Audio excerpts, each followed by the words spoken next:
여러분, 친구들 중에서 간혹 평소에 알지 못하는 의외의 모습을 보게 되는 경우들이 있습니다.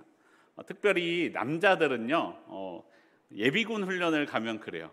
예비군 훈련을 가면 저 친구가 평소에 내가 알던 그 친구가 맞나 하는 모습들을 보일 때가 있습니다.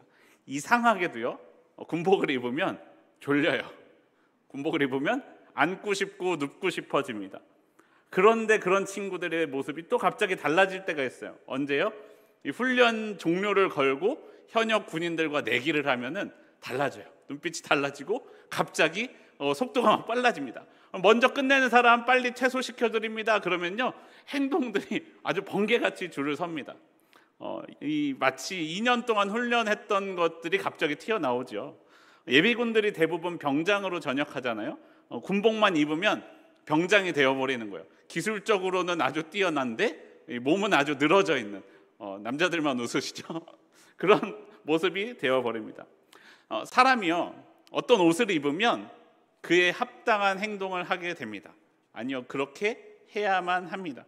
만약에 경찰복을 입은 경찰이 옆에서 다툼이 있는 걸 보고도 제재하지 않는다면, 의사복을 입은 의사가 옆에서 사람이 쓰러진 걸 보고도 아무런 조치를 하지 않는다면 사람들이 그 사람을 보고 뭐라고 하겠습니까?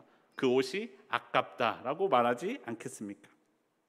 적어도 그 옷을 입은 때만큼은 그러한 행동을 해야 된다라는 것이죠. 지난번 골로새서 3장 초반부에서 이렇게 말씀했습니다. 하나님의 은혜를 받은 여러분, 은혜에 합당하게 사십시오. 그것을 위하여 마음을 지키십시오. 특별히 여러분 입을 잘 다스리십시오. 우리가 마음을 지키고 입을 지키는 방법은 예수님을 흉내내는 것입니다. 예수님을 옷 입는 것입니다. 예수님이라면 어떻게 하셨을까를 생각하면서 내 말을, 내 삶을 예수님처럼 살아가는 것입니다 라고 말씀드렸습니다. 그러면 예수님처럼 예수님을 닮게 됩니다. 그리고 오늘 이어나오는 본문에서 이제 그렇게 예수님을 옷 입은 사람들의 삶에 대하여 사도 바울께서 우리에게 말씀해주고 있습니다. 우리에게 말씀해주는, 우리가 입어야 할 거룩한 옷, 예수님을 옷 입는다라는 것은 무엇일까요? 골로새서 3장 12절 말씀, 우리 함께 한 목소리로 다시 한번 보겠습니다.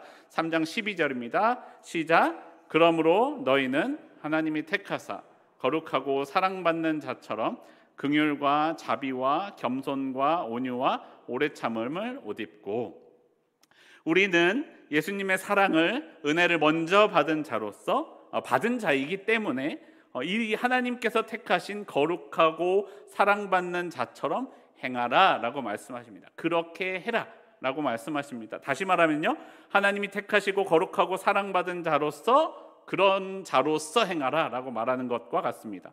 하나님의 사랑을 받은 우리가 입어야 할 옷은 무엇이냐면 긍휼과 자비와 겸손과 오래 참음의 옷이다 라고 말씀합니다. 하나님의 구원을 받은 사람들에게는 이것들이 있어야 합니다 라고 말씀하고 있는 것입니다. 본문에서는요, 본문을 보면 명사로서 긍휼, 자비, 겸손, 온유, 오래 참음에 대하여 말씀하고 있습니다.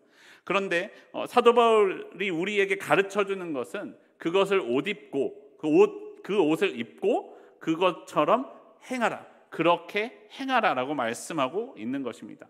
행함이 없는 옷 입음은 있을 수 없기 때문이죠. 예수 그리스도의 옷을 입은 사람은 그에 합당하게 행해야 된다라는 것입니다. 여러분, 특별히요, 긍휼함을 생각해 보십시오. 긍휼함, 불쌍히 여기다라는 그 긍휼함은요, 누군가를, 어려움 당하는 누군가를 보고서 저 사람 보니까 참 불쌍하다 하고 그냥 지나가는 게 아니라는 거예요. 저 사람을 불쌍하고 긍휼히 여기는 마음이 내 안에 있으면 그 긍휼함이 있는 내 마음이 나의 삶을 움직여 그 긍휼한 일을 돕는 것으로서 삶을 움직여 행동하게 하는 것, 그것이 내 안에 있는 긍휼함이라는 것이에요. 제가 오래전에 성지순례를 갔을 때였어요. 그때는 오래전이라서 당시에는, 요즘은 들어가기 어려운데 이집트에도 들어갈 수 있었습니다. 때문에 당시에 성지순례를 갈 때는 이집트를 들어가서 이스라엘로 올라갔어요. 왜 그랬냐면요, 이집트는 이스라엘과 비교했을 때 상대적으로 더 가난하고 후진국이었고 했기 때문에 그렇습니다. 여러분, 그렇잖아요. 안 좋은 데 있다가 좋은 데 가는 건 해도 좋은 데 있다가 안 좋은 데 가는 건 참 사람 마음을 힘들게 하잖아요. 그래서 이집트로 들어가는데 이집트를 가서 보면은요, 건물도 칙칙하고, 건물을 짓다가 말았어요. 우리 지금 공사하고 있는데 건물을 짓다가 옥상을 마무리하지 않고 공사를 멈췄어요. 왜요? 공사를 끝내면 세금을 내야 되는데 공사를 끝내지 않고 중단했다라고 하면서 마무리하지 않고 그냥 사는 거예요. 왜? 세금 내지 않으려고. 그리고 길거리는 비포장이라 먼지가 풀풀 날리고요, 나무는 그 건조한 지대니까 아주 메말라 있었습니다. 호텔에 갔는데요, 뜨거운 물은 고사하고 찬물도 시원하게 나오지 않고 졸졸졸졸졸 나옵니다. 씻어도 씻은 것 같지가 않아요. 그런데 정말로 단지 여기서 저기 보이는 정도의 거리인데 국경을 넘어서 이스라엘로 들어가면 다른 세계가 펼쳐집니다. 국경을 넘어서 그 통과하자마자 나무는 푸른색이 되고요, 거리는 깨끗하게 청소가 되어 있고 포장도로가 깔려 있습니다. 호텔에 들어가서 샤워기를 틀었더니요, 따뜻한 물이 쫙 쏟아집니다. 그 물 딱 맞고 있는데 어때요? 아, 이곳이 천국이구나. 네, 그런 마음이 들더라고요. 그래서 정말 그렇게 이집트에서 이스라엘로 가고 나서 성지순례 중간에 이렇게 경험하면 성지순례 하면서 느꼈던 점들을 나누는 시간이 있었는데, 한 어르신이 이렇게 말씀하시더라고요. 이집트를 보고 이스라엘 보니 이봐라, 하나님 믿어야 잘 산다. 그리고 덧붙이기를 나는 하나님을 믿어서 다행이다 라고 말씀하시더라고요. 이게 맞는 말일까요? 저는 듣고요, 화가 났어요. 저 사람들이 정말로 하나님을 믿지 않아서 가난하다면, 이스라엘은 하나님을 믿어서 부유하다면 나는 다행이다가 아니라 저 사람은 어떻게 복음을 전할 수 있을까? 저 사람은 어떻게 하나님을 믿게 할 수 있을까? 우리는 어떻게 저 사람도 이러한 평안함과 부유함을 누리게 해줄 수 있을까 하는 마음이 들어야 되는 것이 당연한 그리스도인의 마음 아니겠습니까? 쟤는 저렇지만 나는 이래서 다행이다라는 마음은 마치 누가복음에 나오는 바리새인의 기도와 같습니다. 누가복음 18장 11절과 12절을 보시면 이렇게 말씀합니다. 바리새인은 서서 따로 기도하여 이르되 하나님이여, 나는 다른 사람들 곧 토색 불이 간음하는 자들과 같지 아니하고 이 세리와도 같지 아니함을 감사하나이다. 나는 일에 2번씩 금식하고 또 소득의 11조를 드리나이다 라고 기도하고 있는 바리새인의 태도와 같지 않냐라는 것입니다. 세리와 다른 사람들은 저렇지만 나는 그렇지 않음에 감사합니다. 이것은 하나님이 기뻐하시는 기도가 아니다라는 것이죠. 나는 거룩한 것에 감사하는 그 기도가 하나님이 기뻐하시지 않는 것에 대하여 예수님께서 이렇게 말씀하십니다. 누가복음 18장 14절에 이어서 이렇게 말씀합니다. 내가 너희에게 이르노니 이에 저 바리새인이 아니고 이 사람의 의롭다 하심을 받고 그의 집으로 내려갔느니라. 무릇 자기를 높이는 자는 낮아지고 자기를 낮추는 자는 높아지리라 라고 예수님께서 말씀하셨습니다. 여러분, 우리의 마음의 태도가, 우리의 마음에 있는 그 긍휼함은 삶으로, 행동으로 그 사람을, 그 긍휼함을 나타내는 행동으로 나타내야 된다는 것이죠. 그리고 이어서 나오는 다른 자비함과 겸손함과 온유함과 오래 참음도 그렇습니다. 단지 내 마음의 태도가 그래 나는 자비해, 나는 겸손해, 온유해, 오래 참아 라고 말하는 것이 아니라, 마음의 태도에서 그치는 것이 아니라 그 마음의 태도가 내가 옷 입은 것이 행동으로까지 연결되는 것이 우리에게 가르쳐주는 것입니다. 내 삶이 그렇게 되어야 합니다. 옷 입는 것에서 멈추는 것이 아니라 그 옷에 합당한 삶을 사는 것, 그것이 우리에게 가르쳐주는 것입니다. 그리스도로 옷 입은 여러분, 긍휼히 여기면서 사십시오. 하나님이 나를 그렇게 대해 주셨습니다. 겸손하십시오. 내 위에 하나님이 계십니다. 온유하십시오. 예수님이 그렇게 하셨습니다. 마음뿐만 아니라 내 삶이 그렇게 되게 하십시오. 그렇기 때문에 여러분, 고린도전서 13장을 보면 이와 비슷한 내용을 명사가 아니라 동사로서 우리에게 말씀합니다. 고린도전서 13장 4절은 이렇게 말씀합니다. 사랑은 오래 참고, 사랑은 온유하며, 시기하지 아니하며, 사랑은 자랑하지 아니하며, 교만하지 아니하며. 그리고 7절에서는 이렇게 말씀합니다. 모든 것을 참으며, 모든 것을 믿으며, 모든 것을 바라며, 모든 것을 견디느니라. 그런 마음만 갖고 있는 게 아니라 그렇게 하는 것이 사랑이다라고 우리에게 말씀합니다. 예수 그리스도로 옷 입은 여러분, 옷 입은 대로, 옷 입은 것처럼 옷 입은 것에 합당하게 사십시오. 긍휼과 자비와 겸손과 온유와 오래 참음이 단지 내 마음에 머무는 것이 아니라 내 삶에서 나타나게 하십시오.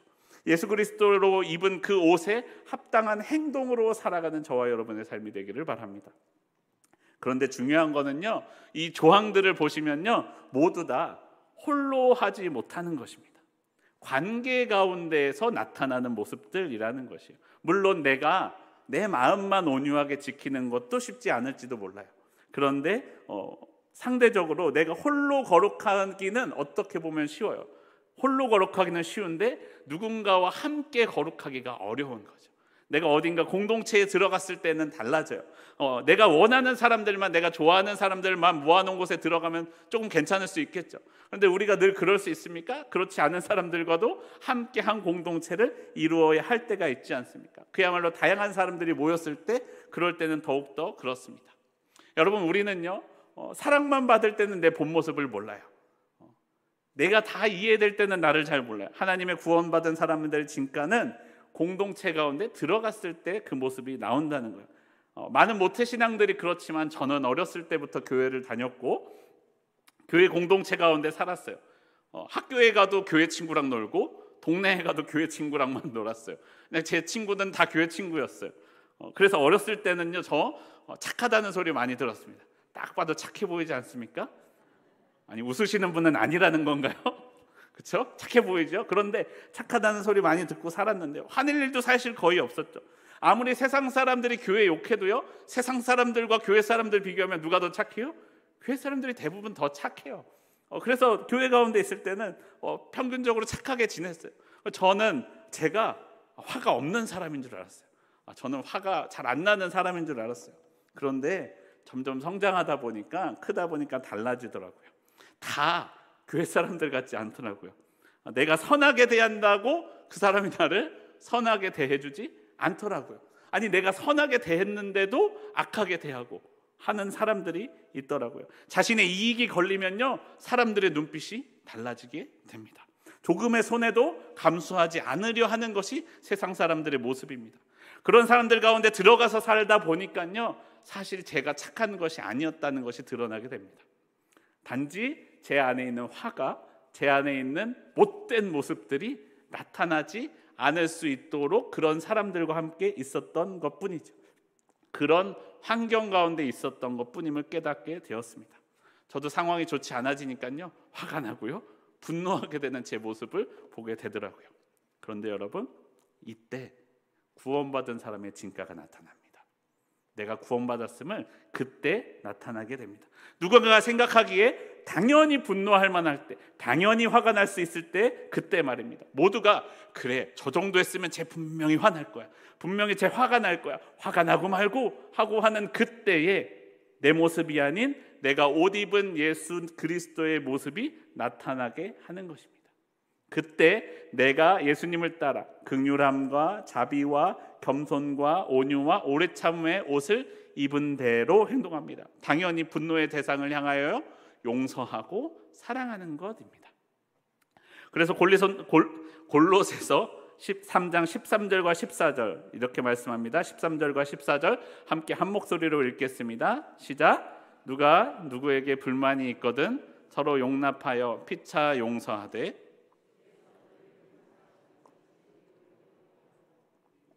이 모든 것 위에 사랑을 더하라. 이는 온전하게 매는 띠니라.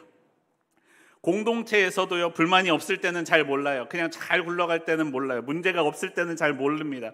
어느 정도 불만은 그냥 지나가게 되어 있어요. 하지만 우리의 삶이, 우리의 공동체가 늘 그렇지는 못하다는 거죠. 분노하게 될 일을 만날 때가 있습니다.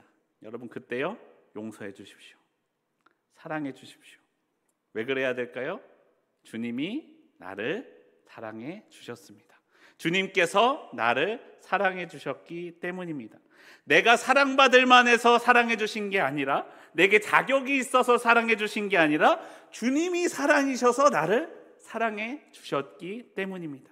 주님이 나를 사랑하셔서 죄인이었던 나를, 자격 없는 나를 용서해 주셨기 때문입니다.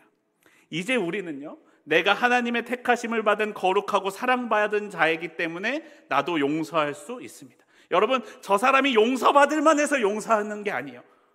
저 사람이 용서받을 자격이 있어서 용서하는 게 아니에요. 왜 용서해요? 내가 사랑받은 자이기 때문에 용서하는 거예요. 내가 사랑받았고 용서받은 자이기 때문에 저 사람 때문에 용서하는 게 아니라 나 때문에, 나를 용서하신 하나님 때문에 저 사람을 용서할 수 있는 것입니다. 저 사람과 상관없이 하나님과 나 사이에 그런 은혜가, 그런 사랑이 있기 때문에 저 사람을 용서할 수 있는 것입니다. 분노의 감정을 사랑의 감정으로 바꿀 수 있는 것입니다. 그렇게 함으로써요, 우리는 서로를 붙들어 주게 됩니다. 그 용서함과 사랑으로 서로를 격려하고 강력하게 묶어줍니다. 14절에서 말씀하는 온전하게 매는 띠는, 다시 말하면요, 온전하다라는 말은 완전하다는 거예요. 완전하게 묶인다라는 거예요. 저와 여러분, 우리는 서로 피차간에 예수님의 용서와 사랑으로 완전하게 매이게 됩니다. 여러분이 속한 공동체에서 여러분은 어떻습니까? 서로를 사랑으로 묶어주는 역할입니까? 아니면 공동체 가운데 쏟아내는 역할입니까? 누군가 때로는 아프고 상처가 있고 힘들 때, 분노의 감정이 생길 때는 쏟아낼 때도 있죠. 그리고 또 다른 사람이 그렇게 화낼 때 받아줄 때가 있기도 합니다. 그러나 특별히 그리스도인들은, 예수님을 옷 입은 그리스도인들은 내가 속한 공동체에서 용서와 사랑이 있게 해야 합니다. 사랑을 더하게 해야 됩니다. 여러분, 세상에 이런 말이 있습니다. 용서하고 들으십시오. 또라이 총량의 법칙이라는 말이 있습니다. 혹시 들어보셨나요? 또라이 총량의 법칙. 어디에나 이상한 사람이 있다는 거예요. 그 이상한 사람을 피해서 내가 다른 곳에 가면요, 또 다른 이상한 사람을 만나게 되어 있다는 거예요. 여기는 이상한 사람이 없네 라고 보면은 적당히 이상한 사람들이 어느 정도 있어서 그 이상한 사람의 분량을 채워주고 있다는 거예요. 그런데 어디를 둘러봐도 이상한 사람이 아무도 없으면 누가 이상한 사람이요? 내가 혹시 그런 것은 아닌지 내 삶을 되돌아보아야 된다는 거예요. 어느 공동체에서 그런 법칙을 있다고 사람들은 이야기하고 거기에 공감하는 댓글들을 답니다. 그런데 그런 법칙을 이야기하고 많은 사람들이 공감함에도 불구하고 만약에 어떤 모임이, 어떤 공동체가 잘 된다면요, 그러한 이상한 사람이 있음에도 불구하고 그 모임이 잘 되면요, 그 모임에는 그 이상한 사람을 받아주는 누군가가 꼭 함께 있기 마련입니다. 소위 폭탄 제거반이죠. 공동체에 이상한 사람을 제거해주는 폭탄 제거반이 있고, 그 폭탄 제거반을 주변에서 또 응원해주면서 도와주면서 잘 그것을 받아줄 수 있도록 도와주는 역할을 할 때 그 공동체는 잘 유지되게 됩니다. 그 사람이 이상한 행동과 감정을 쏟아낼 때 받아줄 수 있는 것, 누군가 그 일을 하기 위하여 에너지와 힘을 쏟아줄 때 그 공동체가 유지될 수 있다는 것이죠. 여러분이 속한 공동체에 용서와 사랑이 있게 하십시오. 그리고 누군가가 폭탄 제거반이 되어야 된다면 누가 되어야 되겠습니까? 그리스도의 사랑을 받은 내가, 먼저 용서함을 받은 내가, 먼저 이해함을 받은 내가 그렇게 해야 하지 않겠습니까? 내가 바로 그런 사람이 되어야 하지 않겠습니까? 우리 공동체를 불편하게 하는 그 한 사람, 사실 나도 불편한 그 한 사람을 여러분 안아주십시오. 긍휼함과 온유함으로 안아주십시오. 나를 통해 우리 공동체가 하나님의 사랑의 띠로 꽉 묶여서 하나가 되게 하십시오. 바로 주님이 감당하신 그 역할을 내가 감당하는 저와 여러분의 삶이 되기를 바랍니다. 그렇기 때문에 여러분, 옆 사람에게 감사하십시오. 공동체 가운데 나를 분노하게 하는 그 사람을 향하여 감사하십시오. 하나님이 내게 보내신 분입니다. 하나님께서 나를 위하여 보내주신 분입니다. 하나님이 하나님을 믿는 나니까 보내주신 그 사람이다라는 것입니다. 골로새서 3장 15절과 16절은 이렇게 말씀합니다. 15절과 16절 함께 한 목소리로 읽겠습니다. 시작. 그리스도의 평강이